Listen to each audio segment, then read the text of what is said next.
Finalmente se conoce la fecha de la diligencia o de la audiencia donde la Fiscalía espera legalizar el preacuerdo al que llegó con el confeso asesino de Mauricio Leal y de su mamá Marleny Hernández. Se trata de Jonier Leal, la persona que en audiencia pública reconoció ser el responsable del doble crimen. Bueno, lo hizo después de que horas antes estaba diciendo que no sería capaz de poner una mano encima ni de su mamá ni de su hermano. Pues ya después de la imputación de cargos, de escuchar todo el material probatorio que tenía la Fiscalía en su contra, todos esos análisis forenses, la prueba técnica, pues que lo dejaban a él sin ninguna duda como responsable de este crimen, pues decidió que era tiempo de aceptar su responsabilidad.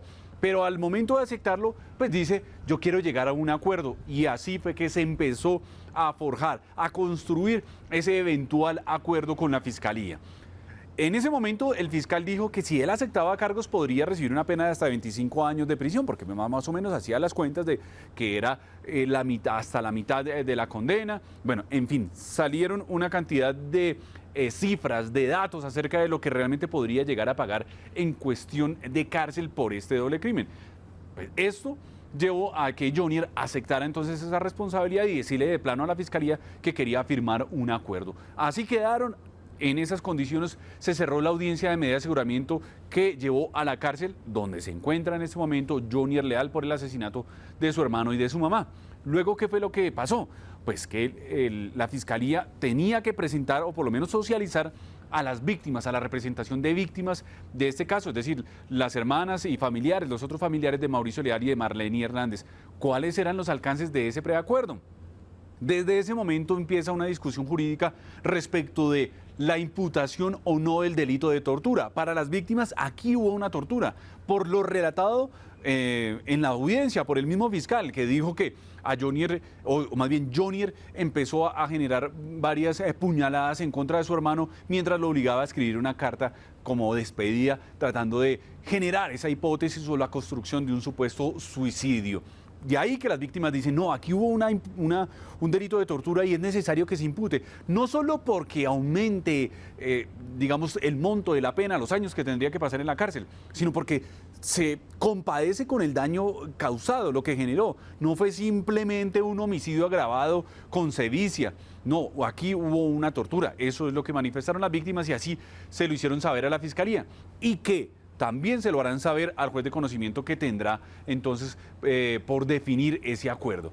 La Fiscalía insistió que no va a hacer esa imputación, que se van con lo que tienen, con el homicidio agravado y con la manipulación o alteración de la escena del crimen y que por esos delitos la pena correspondería, de acuerdo a esa negociación, a 27 años y 6 meses de cárcel. En eso fue en lo que quedaron.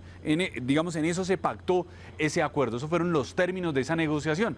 Y ya quedó radicado ese acuerdo ante los jueces de conocimiento. Se radicó hace más o menos una semana y la fecha ya está lista. El 29 de marzo la Fiscalía entregará sus argumentos, todo el detalle de la negociación ante un juez de conocimiento para decirle, mire, señor juez, nosotros con Jonier Leal llegamos a un acuerdo y él va a aceptar los delitos que le fueron imputados, pero a cambio necesita una rebaja de la pena, una rebaja sustancial de la pena. Los expertos juristas dicen que la pena podía llegar hasta los 46 años, pero con esa reducción pues llegó al acuerdo de 27 años y 6 meses de prisión.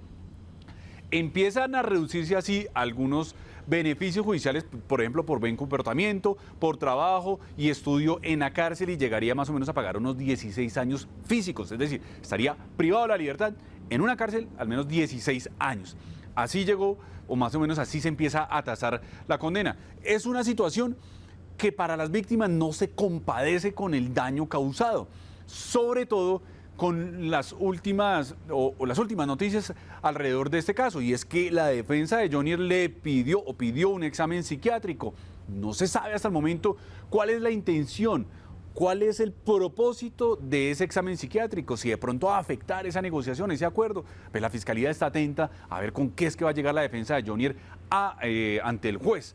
Pero por ahora, las víctimas, la tía en especial de Jonier, habló en semana y dijo que él no está loco, que él estaba de acuerdo cuando atacó a su mamá y a su hermano y que él era consciente y que si ahora pues se quiere hacer, lo dice ella, si ahora se quiere hacer el loco es una cosa completamente diferente, pero estaba en sus 5 sentidos cuando atentó contra su mamá y su hermano. Pues el final o el resultado de toda esta novela judicial, de este brutal asesinato que conmocionó al país, pues se podría conocer entonces el 29 de marzo, cuando el juez escucha los argumentos de la Fiscalía, los reparos de las víctimas y, por supuesto, los alegatos de la defensa, a ver con qué es que van a salir, si van a presentar examen psiquiátrico o no, o simplemente van a apoyar ese acuerdo que pues, ellos mismos firmaron.